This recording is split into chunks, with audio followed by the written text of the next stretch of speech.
Number 1 debate का, जिसमें आज हम बात करेंगे बीते कई दिनों से कुछ कट्टरपंथियों की ओर से सड़क पर नमाज पढ़ने और अन्य कई मुद्दों को लेकर उठाए जा रहे सवाल, अखिलेश यादव की तरफ से उन्हें मिल रहे समर्थन और अब योगी के द्वारा दिए गए जवाब को लेकर सीएम योगी ने चुन चुनकर सभी सवालों का जवाब दिया है। योगी ने कहा कि सड़कें नमाज के लिए नहीं बल्कि यातायात के लिए होती हैं। वहीं अखिलेश के गाय और गौशाला को लेकर दिए गए बयान पर योगी ने कहा कि कसाई अखिलेश यादव के मित्र थे जिन्हें हमने जहन्नुम में पहुंचा दिया। योगी का जवाब आया तो भला सपा प्रमुख अखिलेश यादव कहां खामोश रहने वाले थे। महाकुंभ को लेकर एक बार फिर से योगी सरकार पर आंकड़ा छुपाने के आरोप लगाए। कुल मिलाकर 2027 के लिए जोर आजमाइश शुरू हो गई है। जहां बीजेपी अपने हिंदुत्व के एजेंडे को आगे बढ़ा रही है तो वहीं समाजवादी पार्टी पीडीए के जरिए काउंटर करने की कोशिश कर रही है। पहले ये रिपोर्ट देखिए और फिर अपने सम्मानित पैनल के साथ चर्चा करते हैं। कौन कौन लोग हमारे साथ मौजूद हैं उनसे भी आपका हम परिचय कराएंगे, लेकिन पहले देखिए ये खास रिपोर्ट। देश के सबसे बड़े सूबे उत्तर प्रदेश में इन दिनों सियासी पारा हाई है।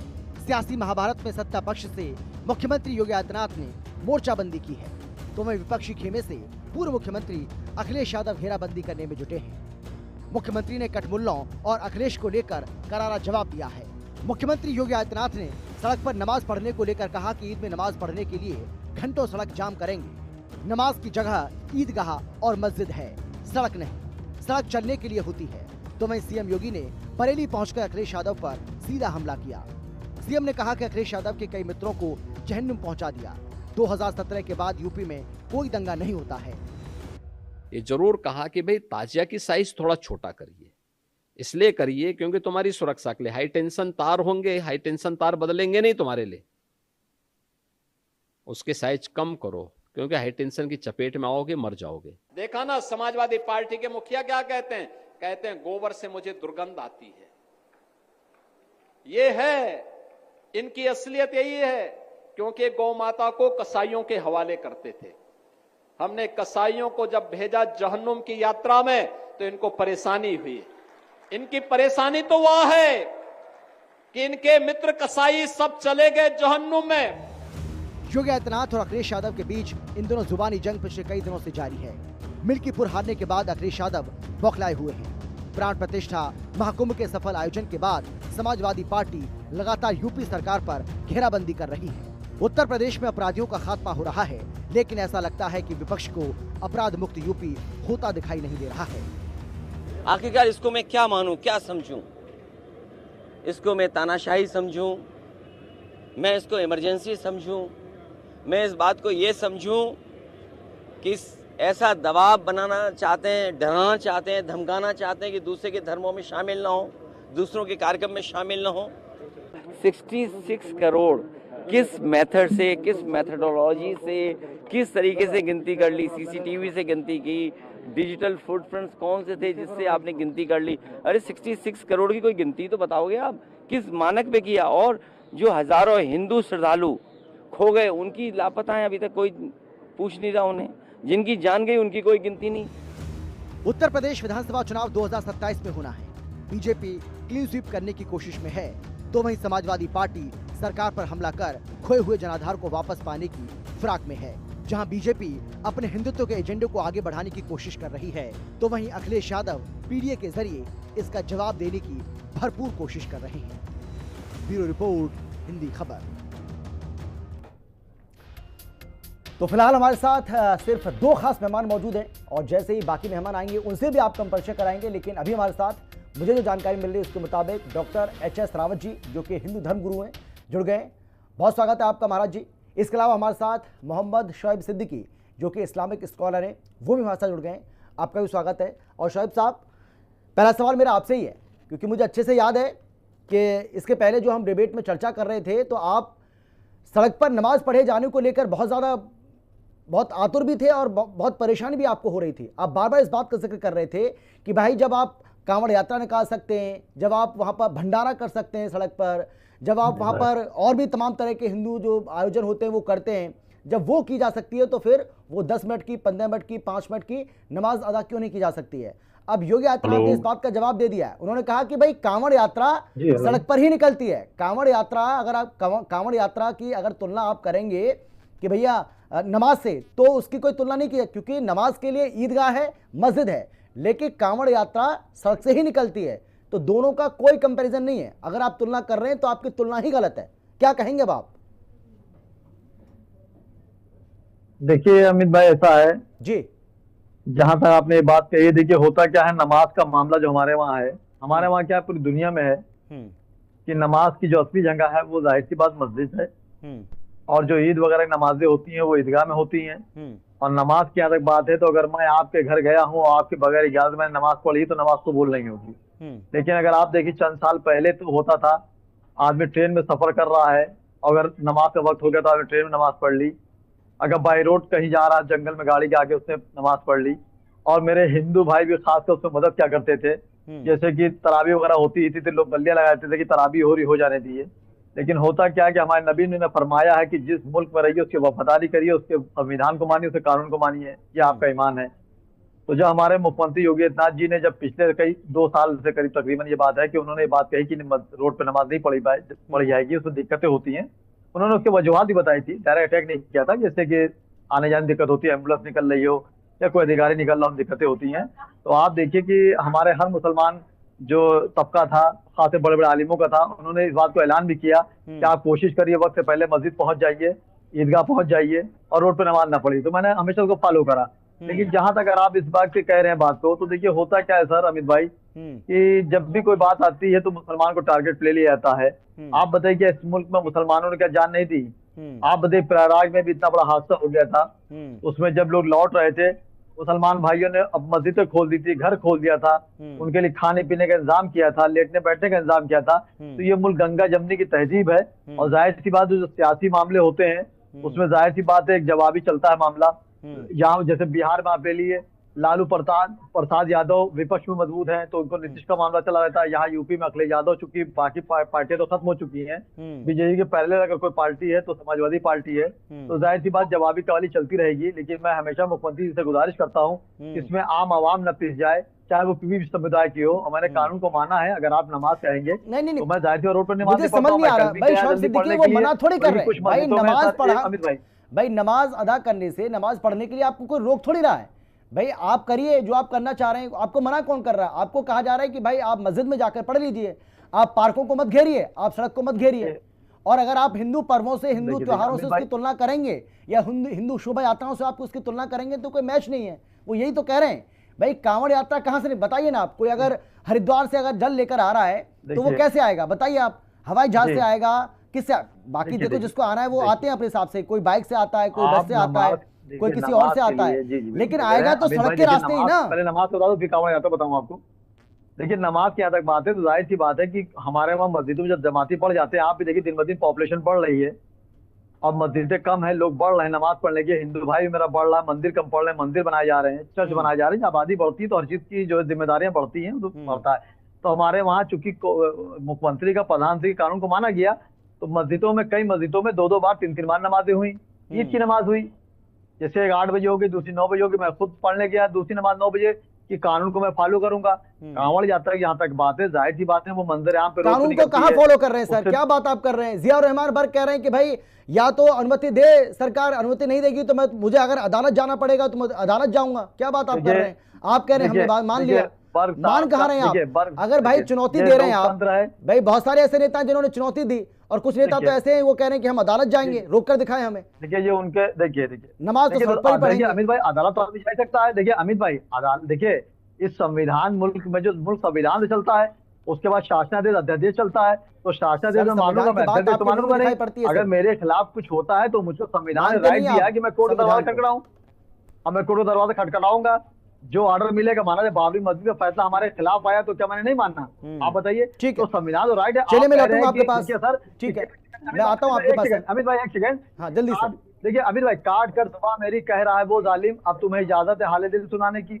अगर मैं हारूं या जीतूं मैं कोर्ट तो जा सकता हूँ ना, इसमें कोई रोक थोड़ा है? इसमें हमारे मुख्यमंत्री खुद कहते हैं कि कोर्ट खुला आ जाइए, तो आप हमें कोर्ट यहाँ थोड़ा रोक लेंगे। कोर्ट आप बताइए, कोर्ट आप किस मामले में नहीं जा रहे हैं भाई? आपको मुंह की खानी पड़ रही है ना हर मामले में लगभग, तो अदालत आप जाइए, आपका अधिकार है, कौन रोक रहा है आपको? भाई मैं अधिकार में जाऊंगा, लेकिन फिर भाईचारे की बात मत करिए। हारूंगा मैं मानूंगा। फिर जब आप भाईचारे की बात करते हैं कि दो पक्ष तो आते हैं, मुसलमान तो कहता है कि अगर आपका बड़ा भाई कुछ कह रहा है तो उस बात को मान लीजिए ना। फिर भाई के आदेश को आप उसको आदेश मान लीजिए, आप उसको रिक्वेस्ट मान लीजिए। अगर भाई को से कुछ कहा जा रहा है तो आप फिर भाईचारा निभाइए ना। कहाँ निभा रहे हैं भाईचारा?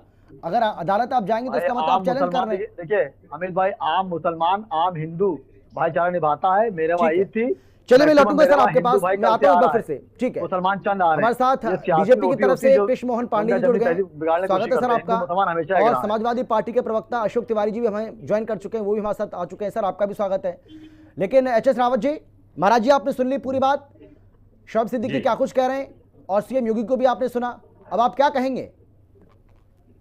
देखिए अमित जी, मैं बताना चाहता हूं, कोई भी इबादत हो, पूजा हो, पाठ हो, ध्यान और भजन, यानी पूजा पाठ और भजन भोजन, ये एकांत का विषय होता है। बिल्कुल। सड़क के ऊपर आपको पता है गंदगी होती है, वहां पर कुत्ते भी लैट्रिन करते हैं, गधे घोड़े भी निकलते हैं, जूते चप्पल होते हैं, उनमें भी गंदगी होती है। ऐसी गंदी जगह के ऊपर अगर आप अल्लाह को याद करो, इबादत करो, ये कौन सा तरीका बताया है? कहाँ लिखा है कुरान के अंदर? गल्फ कंट्रीज के अंदर पूरा बैन है कि आप सड़क पर नमाज अदा नहीं कर सकते। वहां पर वो कोई भी अगर होगा तो उठा के अरेस्ट कर लेते हैं। लेकिन यहां हिंदुस्तान के अंदर बहुत समय से ये छूट मिली हुई थी कि पार्कों में जाकर के आप नमाज अदा करो, धीरे धीरे वहां हजूम इकट्ठा हो जाएगा, वो पार्क कब्जा कर लेंगे, पार्क कब्जा हो जाएगा तो वहां मस्जिद बन जाएगी और धीरे धीरे वहां पर बहुत बड़ा हजूम इकट्ठा होना शुरू हो जाएगा। लोग डर की वजह से वहां से शिफ्ट होना शुरू हो जाएंगे। ये कब्जा करने का एक लैंड जिहाद जिसको मैं बोलूं, वो एक तरीका है। आप देखिए नई दिल्ली रेलवे स्टेशन का प्लेटफॉर्म नंबर 2 कितने सालों से है वो वहां पर उन्होंने नमाज अदा करते करते करते मस्जिद बना ली। अभी प्लेटफॉर्म नंबर 2 को कब्जा कर रखा, लेकिन कोई हटाने के लिए तैयार नहीं है वहां पर। आप देखें कनॉट प्लेस के सर्कल के अंदर, बाहरी सर्कल में 6 फुटपाथ के ऊपर मस्जिदें बना रखी हैं। पहले वहां धीरे धीरे फुटपाथ के ऊपर, यानी जहां हजारों आदमी निकलता है, उस जूते चप्पल की जगह पे जाके नमाज अदा करते हो और धीरे धीरे मस्जिद बना के बैठ जाते हो। आप पड़पड़गंज कर देखिए, आप हनुमान मंदिर पुराना है उसके सामने देखिए एक छोटा सा फुटपाथ था, फुटपाथ से धीरे धीरे अब वहां पर मस्जिद बना लिए। आप देखिए जाकर के दिल्ली कैंट के अंदर देखिए, आधी रोड कब्जा करके बैठ गए पूरी दिल्ली के अंदर। और सबसे बड़ी अमित जी एक बात बताऊं, चलो आप बना लो, सड़क के ऊपर बना ली, जमीन के ऊपर, अरे अब तो फ्लाईओवर के ऊपर बननी शुरू हो गई है।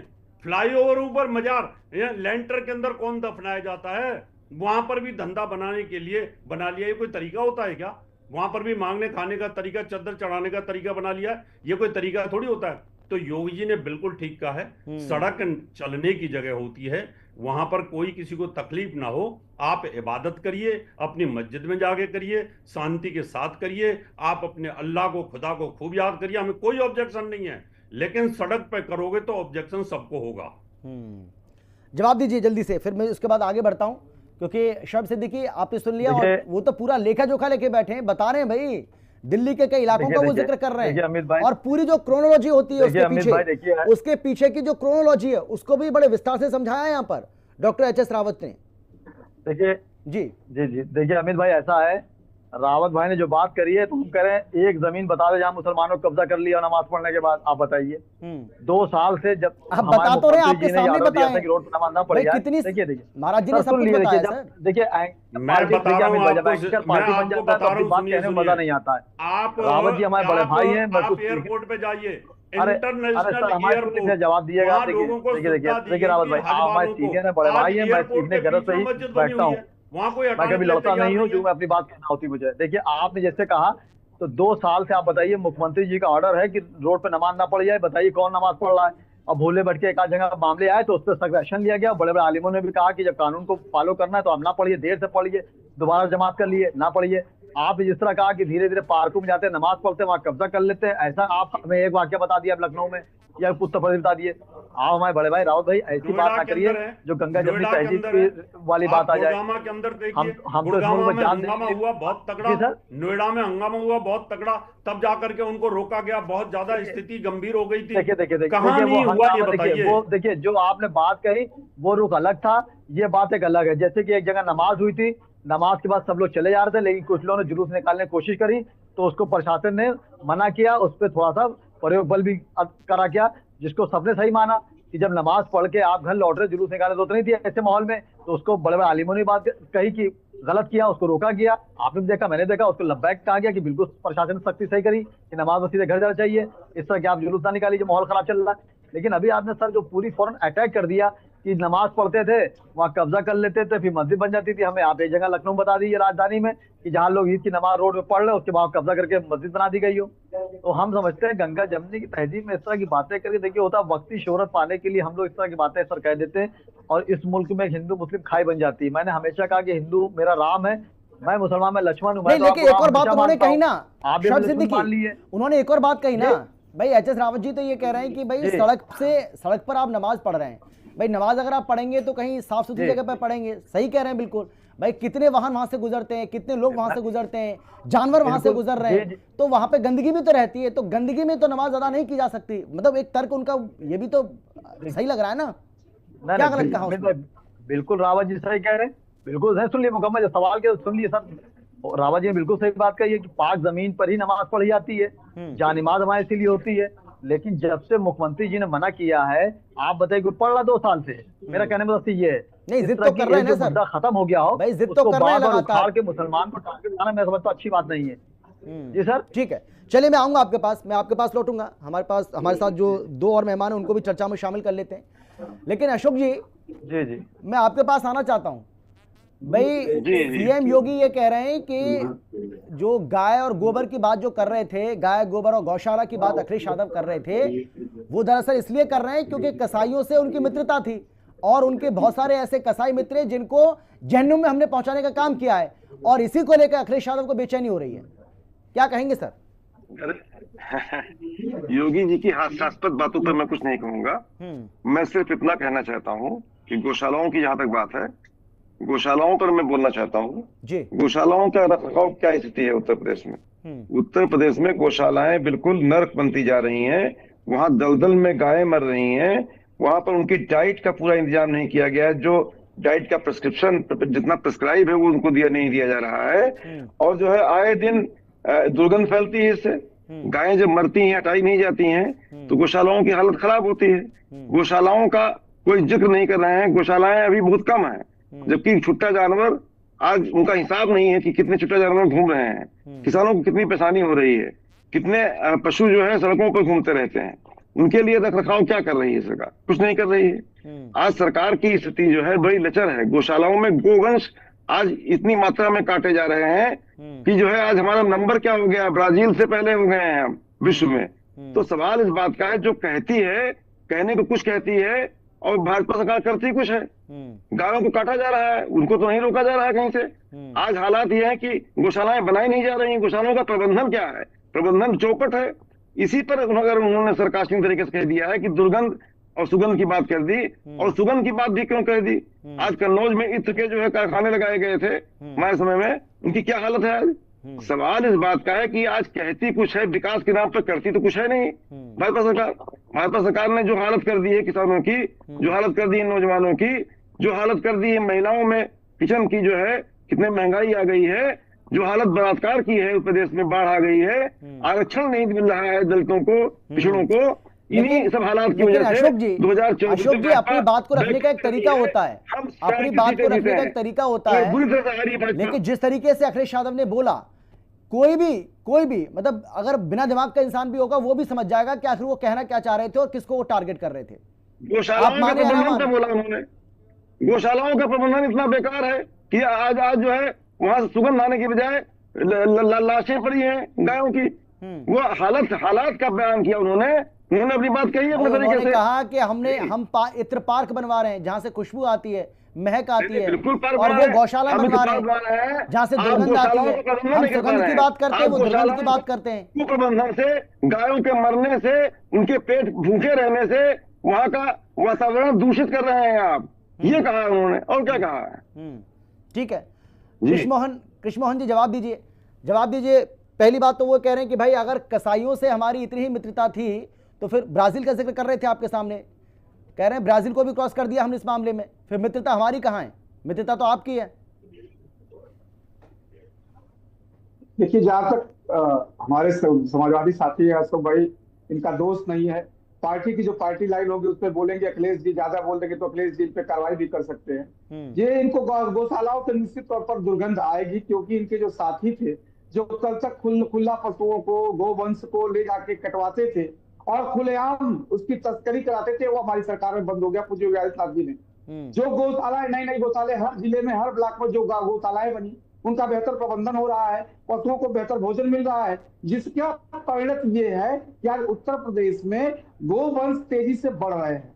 अब इनको दर्द है कि जिस गोवंश को कल तक हत्या करवाते थे, अब वो गोवंश तेजी से बढ़ रहे हैं। और गाय, गंगा और गांव इस देश की संस्कृति का हिस्सा है, उसको यदि भूलते हो तो निश्चित तौर पर भारतीय परंपरा और भारत को भूलने का कार्य करते हैं। क्योंकि समाजवादी पार्टी को न गांव से मतलब है, न गंगा से मतलब है, और न गांव पर इस देश की संस्कृति से मतलब। आपने देखा कि जब गांव की बात आती है तो इनको बदबू आने लगता है, जब गंगा की बात आती है तो इनको गंगा में गंदगी नजर आने लगती है। और इस देश की संस्कृति, सभ्यता का मूल परिचायक जो है गाय, गंगा, गीता है, परंतु इनको उससे मतलब है नहीं। इनको तो अपने साथियों के कैसे कारोबार बढ़ेंगे उससे मतलब है। हमारे साथी कह रहे थे कि छुट्टा जानवरों की संख्या बढ़ गई है। नहीं साहब, आप, मुझे लगता है कि ग्राउंड लेवल पर जाके देखिए, छुट्टा जानवरों की स्थिति ये है कि लोग दूध दूकर छोड़ दे रहे हैं, परंतु उत्तर प्रदेश सरकार उनको गौशालाओं में रख के भोजन करा रही है और गोवंश का संरक्षण कर रही है। हमारे साथी ने कहा कि उत्तर प्रदेश में बहुत समस्या हो गई है साहब। गाजीपुर से लेके गाजियाबाद तक, आजमगढ़ से लेके अलीगढ़ तक और बनिया से लेके बांदा तक, पूरे उत्तर प्रदेश में 2024 के लोकसभा चुनाव में कृष्णमोहन पांडे जी 2024 के लोकसभा चुनाव में छुट्टा जानवर, छुट्टा पशु, ये एक ऐसा मुद्दा था जो वाकई में सरकार के लिए एक मुसीबत बना। जब आप गांव देहात में जाएंगे, किसानों से आप बात करेंगे तो उनको दिक्कत हो रही थी इससे। वो सबसे पहले इस मुद्दे को उठाते थे कि भाई ये छुट्टा जो जानवर है, हम इससे परेशान हैं, इन्होंने हमारे खेत का सत्यानाश कर दिया है, रात को पूरे रात हमें पहरा देना पड़ता है। तो ये शिकायतें थी। अब उस पर कितना आपने इतनी जल्दी काबू पा लिया ये तो आप ही बता सकते हैं, लेकिन ये समस्या तो थी और समस्या है। अमित भाई, एक बात स्पष्ट कर दूं कि 2024 का आपने जो बात कही, काट की हाड़ी बार बार नहीं चढ़ती है। अखिलेश जी ने सिर्फ एक यही मुद्दा नहीं उठाया था, एक और मुद्दा उठाया था कि भारतीय जनता पार्टी सत्ता में आएगी तो संविधान खत्म कर देगी, भारतीय जनता पार्टी सत्ता में आएगी तो आरक्षण खत्म कर देगी, भारतीय जनता पार्टी सत्ता में यदि रही तो छुट्टा पशु ऐसे ही घूमते रहेंगे। साहब, ये जो नैरेटिव गढ़ा गया देश की जनता के बीच में, काट की हाड़ी बार बार नहीं चढ़ती है, एक बार ये चढ़ गई। अभी देखा, उसके बाद जितने भी उपचुनाव हुए, इसी देश की जनता ने भारतीय जनता पार्टी को विभिन्न विधानसभाओं में जिताया, परंतु हमारे साथी को ये दिखता नहीं है, क्योंकि इनके चश्मे पे जो एक सांप्रदायिक व्यवस्था, सांप्रदायिक जो चश्मा इन्होंने पहन लिया है कि हर बात में हिंदू मुसलमान करना है, हर बात में ये कहना है कि मुसलमानों को प्रताड़ित किया जा रहा है। जबकि इस उत्तर प्रदेश का मुसलमान कल की बीती ईद को बीच में उत्तर प्रदेश की सरकार और पूज्य योगी आदित्यनाथ जी को धन्यवाद दे रही है, इस बात को कहते हुए कि उत्तर प्रदेश में पहली बार शांति से कहीं एक पटाखा नहीं फूटा और ईद की नमाज बेहतर ढंग से हुई। ये धन्यवाद है उत्तर प्रदेश सरकार को और प्रशासन को, जहाँ पे पत्थर तक नहीं चले। अन्यथा यही उत्तर प्रदेश था जहाँ पे, और सहारनपुर में वो जो फिलिस्तीनी झंडा लेकर घूम रहे थे लोग, सहारनपुर में सड़कों पर फिलिस्तीनी झंडा लेकर जो लोग घूम रहे थे वो कौन लोग थे? मुरादाबाद में, हापुड़ में कई जगह सड़कों पर बैनर पोस्टर लेकर निकल रहे थे और उसमें वो कह रहे थे कि जब हिंदुओं के पर्वों को आप सड़कों पर मना सकते हैं, जब हिंदुओं की शोभा यात्राएं सड़कों पर निकल सकती हैं, कांवड़ यात्रा निकल सकती है, तो फिर हम नमाज क्यों नहीं पढ़ सकते हैं? वो कौन लोग थे? कल की बात कर रहा हूं मैं। अमित भाई, एक बात स्पष्ट कर दूं, किसी भी राष्ट्र के लिए आस्था से ही व्यवस्था को उत्पन्न किया जा सकता है। यदि आप किसी भी चीज में, किसी राष्ट्र में, किसी भी धर्म में, किसी संप्रदाय में, किसी संस्कृति का हिस्सा आस्था से उत्पन्न नहीं होता है तो व्यवस्था का जन्म नहीं हो सकता है। आप देखते हैं कि कांवड़ यात्री जब कांवड़ लेके गंगा जल उठा करके और शिवलिंग तक जाता है तो एक व्यवस्था के अनुरूप जो उत्तर प्रदेश सरकार ने व्यवस्था बनाई है, नहीं भी बनाई है, तो एक किनारे से होते हुए जाता है, क्योंकि उसको आस्था से व्यवस्था उत्पन्न करनी है। और एक ऐसे लोग हैं जो ही नमाज पढ़ने जाते हैं या ऐसी व्यवस्था करते हैं तो हाथ में पत्थर लेकर पत्थर चलाते हैं। देखिए, आपकी आस्था किसमें, इस पर डिपेंड करता है, और आस्था से व्यवस्था का निर्माण हो सकता है और कोई भी राष्ट्र संस्कृति से समृद्धि की तरफ भी बढ़ सकता है। हमारे राष्ट्र की जो संस्कृति है, जैसे कुंभ रहा, कुंभ में संस्कृति आस्था थी, लोगों ने व्यवस्था बनाया, हमारे संस्कृति को, उस संस्कृति को सम्मान दिया, तो आप समृद्धि। लेकिन कुंभ में भी घपले के आरोप लग रहे हैं आपको भाई। आज भी ये मुद्दा उठाया अखिलेश यादव ने। अखिलेश यादव कह रहे हैं भाई वो 66 करोड़ की गिनती आपने कैसे की, वो अब तक नहीं बता पा रहे हैं। लोग कितने मरे ये आंकड़ा अभी तक सरकार नहीं रख पा रही है, वो आज भी सवाल खड़ा कर रहे हैं। अभी हमने रिपोर्ट दिखाई, आपने सुना होगा अखिलेश यादव को, वो तो कह रहे हैं कि भाई महाकुंभ को आप अपनी कामयाबी मानते रहिए, लेकिन हम तो नहीं मानते, वो कह रहे हैं। अमित भाई, मुझे लगता है कि अमित भाई इंजीनियर हैं अखिलेश जी, ऐसा मैंने सुना है। अब डिग्री तो मैंने कभी नहीं देखी। यदि वो इंजीनियर है तो निश्चित तौर पर एआई के नए प्रकल्प को समझ रहे होंगे कि किस तरह से काउंटिंग हो रही थी, कि फेस रिकॉग्निशन से, बिल्कुल सही बात है। लेकिन अशोक जी ये बात तो सही है भाई, एआई का जमाना है सर। अब तो सिर्फ आपको एक लाइन भी नहीं लिखनी है, थोड़ा सा बोलना है या फिर लिखना है, उसके बाद सारी चीजें आपके सामने। और कितनी बार सीएम योगी ने कितनी बार ये कहा है कि एआई के जरिए ये सारी की सारी जो काउंटिंग हुई है वो एआई के जरिए हुई है। उसमें इस बात का भी ध्यान रखा गया कि एक व्यक्ति की ज्यादा बार काउंटिंग ना हो पाए। अगर कोई व्यक्ति वहां पर पहुंच रहा है, अगर वो 4 बार भी पहुंचता है तो उसकी काउंटिंग में एक ही आए। उसके बावजूद भी अखिलेश यादव का बार बार ये कहना कि गड़बड़ी हो रही है, झूठ बोला गया। देखिए भाई, राष्ट्रीय अध्यक्ष जी ने कभी सवाल नहीं उठाया काउंटिंग पर। उन्होंने सिर्फ ये कहा है कि अगर एआई है, अगर डिजिटल कुंभ है, तो 1000 से अधिक कुछ लोग जो गायब हुए उनकी सूची नहीं बता पा रही सरकार। आज जितने लोग मरे हैं उनकी सूची नहीं बता पा रही सरकार। इस पर क्या हो गया? उनको संख्या बता रही है, अच्छी बात है, उस पर तो उन्होंने खुद माना है, संख्या बता रही है, अच्छी बात है। लेकिन जब इतने सीसीटीवी थे तो सारी जो भगदड़ हुई उसका सारा रिकॉर्ड होगा, और रिकॉर्ड होगा कितने लोग उसमें मिसिंग हुए, उनका सूची नहीं आ रहा है, कितने लोग उनके हताहत हुए उनकी सूची नहीं आ रही है। ऐसा क्यों है? आखिर हिंदू ही तो हैं, वो हिंदू भाई ही तो हैं जो वहां पर गए थे, जिनकी वजह से कुंभ का आयोजन हुआ, इतना बड़ा आयोजन हुआ। तो उनके लिए सूची देना जाहिर करना चाहिए, उनके दुख व्यक्त करना चाहिए, उनको जो है खेद व्यक्त करते हुए उनको जो है सहायता देनी चाहिए। सहायता में भी पता चलता है कि कमी की जा रही है। सवाल इस बात का है जो बात हम उठा रहे हैं। और एक बात हम और कह दें, भाजपा के प्रवक्ता अच्छी बात कहते हैं, जब ये कहते हैं काट की हाड़ी तो हमें खुशी होती है, क्योंकि ये बार बार याद दिला रहे हैं, रिपीट एंड रिपीट कर रहे हैं।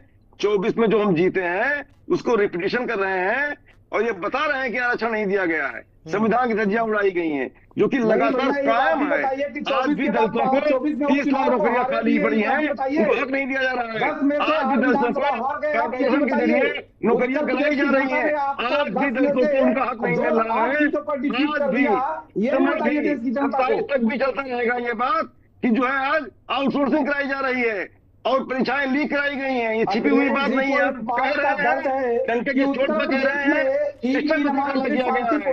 आज संविधान की धज्जियां उड़ाई जा रही हैं और संविधान के दायरे में देखिए काम भी नहीं किया जा रहा है। वो जनता देख रही है किस तरह से आरक्षण का हक दिलाया जा रहा है।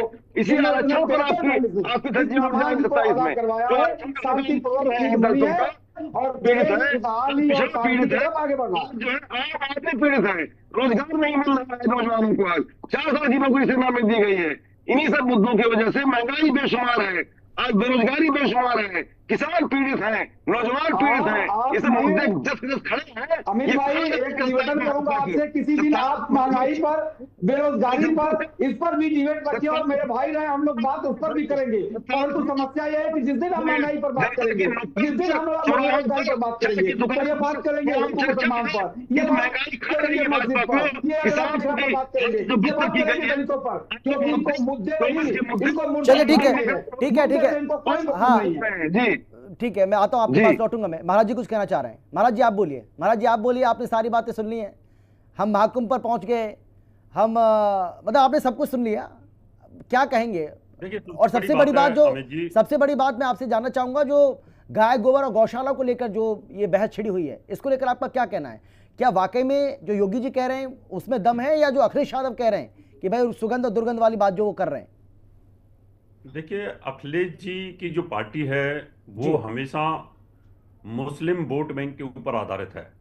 अगर वो मुसलमानों के खिलाफ एक शब्द भी बोलेंगे तो उनकी पार्टी कलप्स कर सकती है, उनकी पार्टी खत्म हो सकती है। इसलिए शुरू से लेकर के आज तक, जब से उस पार्टी का जन्म हुआ और आज तक, वो हमेशा हिंदू विरोधी फैसले लेती रही है। वो गाय की बात हो, गोबर की बात हो, बदबू की बात हो, श्रृंगार गौरी की पूजा बंद कराने की बात हो, हज हाउस बनवाने की बात हो, या परिक्रमा को ब्लॉक करने की बात हो, या राम भक्तों पर गोली चलाने की बात हो, तो कोई भी बात अगर आप देखेंगे ना तो वो हमेशा उस बात को करते हैं जिससे मुसलमानों को खुश किया जाए और मुसलमान वोट बैंक उनकी तरफ आए। अगर वो कोई भी ऐसा फैसला ले लें जिससे कि मुसलमानों के खिलाफ चला जाए तो फिर उनकी पार्टी में दाग आएगा, और एकदम कहीं ना कहीं दूसरी पार्टियां बैठी है मुसलमानों को खुश करने के लिए, कांग्रेस भी बैठी है और भाजपा भी बैठी है, और पहले वो प्रयोग हो चुके हैं, इसलिए उनको एक खौफ है, इसलिए डर है। तो इसलिए अपनी पार्टी की वोट बैंक को मजबूत करने के लिए अखिलेश जी कितने भी नीचे जा सकते हैं। इसलिए आने वाला इतिहास इनको जयचंद की तरह हिंदू धर्म में याद रखेगा कि कहीं ना कहीं समाजवादी पार्टी, दूसरी पार्टियां, कांग्रेस पार्टियों ने हिंदू धर्म के विनाश के लिए, मुसलमानों की वोटों को लेने के लिए, उनको खुश करने के लिए दोबारा से देश को गर्त में धकेल दिया। और वो यही काम कर रहे हैं कि सनातन धर्म को कोई वायरस बोलता है, कोई कोरोना बोलता है, कोई मलेरिया बोलता है, और ये एक पलट करके उनका जवाब नहीं देते हैं और आराम से सुनते रहते हैं। तो ये बड़ी दर्द बड़ी कहानियां हैं। सनातन धर्म के लोग सब इस बात को देख रहे हैं और अखिलेश जी की बातों को भी सब देख रहे हैं। अपनी वोटों की राजनीति के लिए वो कितना नीचे जा सकते हैं, इस बात को भी सनातन धर्म के लोग देख रहे हैं। ठीक है, शोएब भाई आप बोलिए। जी जी, देखिए अमित भाई, ऐसा है अभी जैसे इल्जाम लगाए मुसलमानों पे, अब आप देखिए कि बात कहाँ की हो रही है, टारगेट मुसलमान आ जाता है। जैसे अभी धर्मगुरु जी बोल रहे थे, मैं उनको सम्मान करता हूँ, हमेशा करता रहूंगा, लेकिन देखिए बात आई घूम पे, मुसलमानों की बात आ गई कि मुसलमानों को खुश करना चाहते हैं। तो नीतीश कुमार भी मुसलमानों को खुश करना चाहते थे, कांग्रेस भी चाहती थी, ममता बनर्जी भी चाहती थी, चंद्रबाबू नायडू भी चाहते थे, नीतीश भी चाहते थे, लेकिन मुसलमान को क्या भाजपा नहीं चाहती थी? अगर भाजपा ना चाहती तो मुख्तार अब्बास नकवी जैसी शख्सियत कहाँ से कहाँ पहुंच गई, शहनवाज हुसैन की शख्सियत कहाँ से कहाँ पहुंच गई। और आप देखिए अब्दुल कलाम साहब जो भारत रत्न थे, जिसने बड़ी मिसाइल बनाई, उनको भाजपा ही नहीं राष्ट्रपति बनाया और सबने उनको वोट दिया, जितने सांसद विधायक थे। तो ये लेबल नहीं, मैं हमेशा कहता हूं कि कोई बात अगर आए तो आप मुसलमान को टारगेट पर करिए। अगर मैंने कोई गलती की है तो आप पूरे समुदाय को ना कहिए। अब आप जैसे कोई भी मुसलमान के अगर हाथ रखता है किसी वजह से तो आप कहते हैं कि नहीं मुसलमान का हो गया, ऐसा नहीं। अखिलेश यादव की जब हुकूमत बनती है, अमित भाई सच्ची कड़वी बात है, मैं किसी पार्टी से नहीं बेचा, इसलिए मैं मुंसिफ वाली बात करूंगा। अखिलेश की सरकार में यह हकीकत है, बिल्कुल अच्छी बात भाईजान ने कही है, मैं इनकी बात को मान रहा हूँ। इन्होंने बहुत अच्छी बात कही है कि एक टारगेट जैसा मुसलमानों को लगता है कि मुसलमान जो है अखिलेश के लिए जान देता है। बिल्कुल सही कहा आपने। कोई बात होती पूरा मुसलमान, आजकल जहां जहां अखिलेश यादव जाते हैं 90% मुसलमान रहता है, लेकिन जब अखिलेश की सरकार इख्तियार में आती है तो उसमें मुसलमान बहुत पीछे रह जाता है। अगर आप तादाद देख ले, एक आध बड़े नेता छोड़ के आम आवाम वैसी रहती है। तो ये आप ना सोचिए कि मुसलमान के लिए वही है जो मुसलमान के लिए खड़ा होगा। मुसलमान आजादी के बाद से हर पार्टी ने इख्तियार में आने के लिए सिर्फ मुसलमान को वोट बैंक समझा है और खाने में तेज का पत्ता समझा है कि खाना बन गया और तेज का पत्ता जो होता है वो निकाल के फेंक दिया, खाना खा लिया। मेरा सिर्फ ये कहना है कि कोई मामला है मुसलमान को वोट बैंक हरा नहीं मानता है। अटल बिहारी वाजपेयी जो हमारे प्रधानमंत्री यहाँ के रहे, उनको 70% सिर्फ मुसलमान लखनऊ को वोट देता था, और आज की जब भी उनकी जयंती है तो आप लखनऊ में देखिए बड़ी बड़ी संस्थाएं मुस्लिम है जहाँ उनके लिए दुआएं होती है, उनके लिए याद किया जाता है। तो ऐसा नहीं है हिंदू मुस्लिम की बात ला कर या गंगा जमनी की मिसाल पेश की जाए। मैं कहता हूँ कि जो बड़ा चैनल मोदी योगी से क्या दिक्कत है? अमित भाई देखिए होता क्या है कि देखिए नफरत का सिर्फ एक जवाब है, नहीं सिर्फ एक जवाब है, सिर्फ एक जवाब जानना चाह रहा हूं आपसे, मोहब्बत। फिर मोदी योगी से क्या दिक्कत है? अगर स्वर्गीय अटल बिहारी वाजपेयी जी के बारे में आपके ये ख्याल हैं तो फिर मोदी योगी से क्या दिक्कत है? जी आवाज कट रही है। मैं आपसे ये जानना चाह रहा हूं कि अगर स्वर्गीय अटल बिहारी वाजपेयी जी के बारे में आपके ये ख्याल है तो फिर मोदी योगी से क्या दिक्कत है? आवाज आपकी सब नहीं आ रही है हमारे पास। अच्छा, आवाज आएगी नहीं आपको, कोई दिक्कत नहीं है। ठीक है, आप बोलिए। आप क्या? हाँ, अब सुना आपने, आवाज आई आपको?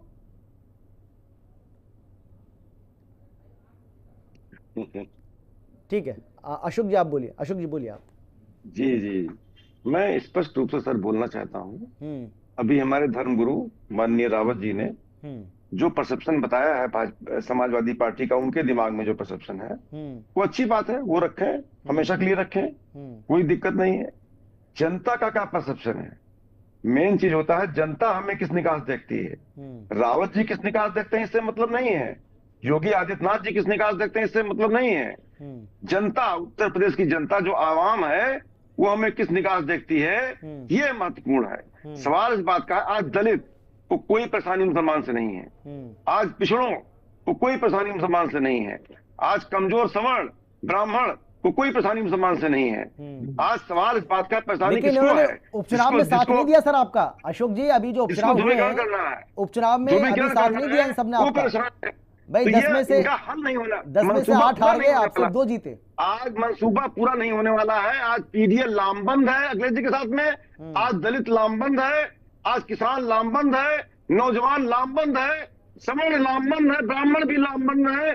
तमाम ऐसी बिरादरी है जो कमजोर है, समाजवादी है, वो हमारे साथ लामबंद है। 24 में करके दिखाया है, 27 में और बुरी हार हारेंगे। किसान हराएंगे, नौजवान हराएंगे, दलित हराएंगे, पिछड़े हराएंगे, महिलाएं हराएंगी, महंगाई से पीड़ित जनता हराएगी। ठीक है कृष्ण मोहन जी आप बोलिए, आपको हंसी क्यों आ रही है? ठीक है, आखिर कमेंट आपका, समय बचा है। हाँ जल्दी से।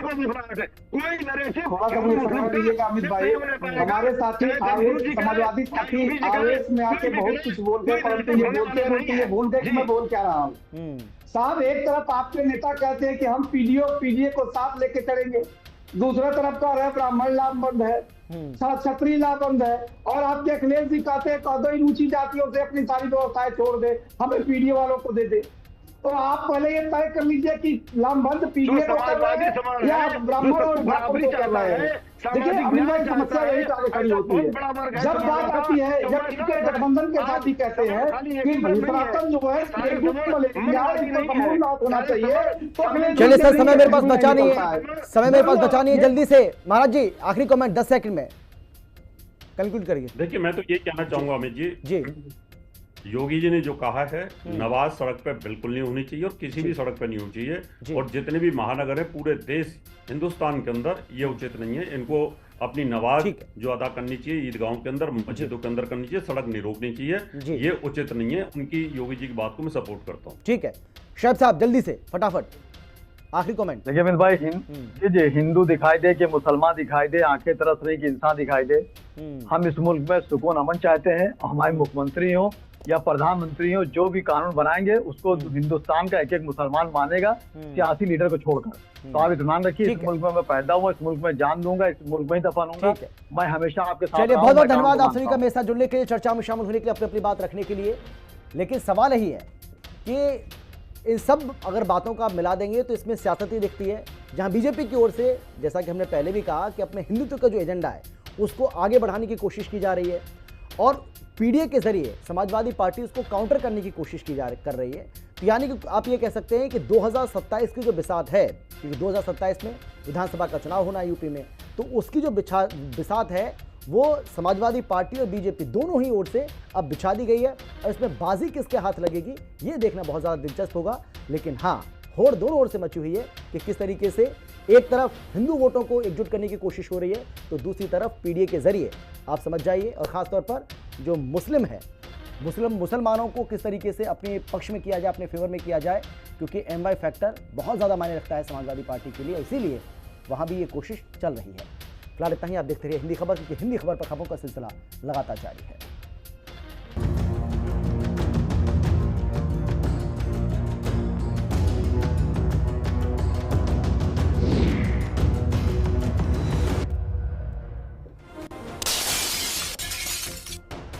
और एक बड़ी जानकारी आपको हम दे रहे हैं, इस वक्त की बड़ी खबर आपको बता रहे हैं। सरहुल पर्व के आयोजन में शामिल हुए हैं मुख्यमंत्री हेमंत सोरेन।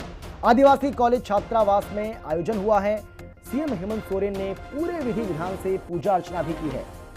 झारखंड के मुख्यमंत्री हेमंत सोरेन को लेकर यह बड़ी जानकारी आपको हम दे रहे हैं। सरहुल पर्व के आयोजन में सीएम हेमंत सोरेन शामिल हुए हैं। आदिवासी कॉलेज छात्रावास में ये आयोजन हुआ है। सीएम हेमंत सोरेन ने पूरे विधि विधान के साथ यहाँ पर पूजा अर्चना की है। तस्वीरें भी आपको हम दिखा